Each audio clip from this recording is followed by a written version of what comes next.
तो खेसारी लाल यादव के गाना का टीजर आ गया भाई साहब। दर्दे में गर्दे, जी हाँ दर्दे में गर्दे।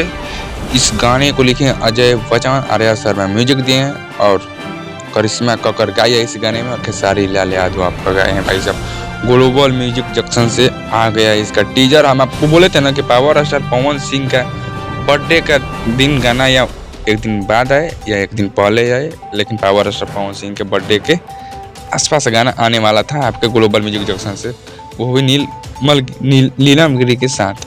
बोला था कि नहीं, हम आपको पहले वीडियो में बोला था, लेकिन आप लोग नहीं मानते हैं मेरी बात। लेकिन हम आपको बता दे रहे हैं कि हमारा बात कंफर्म हुआ। खेसारी लाल यादव का टीजर आ गया 3 तारीख को और 4 तारीख को 11 बजे जो है गाना आ रहा है भाई साहब। जी हाँ, दर्दे में गर्दे अजय बच्चन गाना लिखे हैं और आर्या शर्मा म्यूजिक दिए हैं और करिश्मा कक्कर गाई हुई है और आपके trending star Khesari Lal Yadav global music junction से आ रहल बाने तबाही मचावे एकदम नीलम गिरी के साथ कल 11 बजे 4 तारीख को। तो कल पावर स्टार पवन सिंह गाना का भी टीजर आ रहा है। चलिए मिलते हैं कुछ अपडेट लेकर।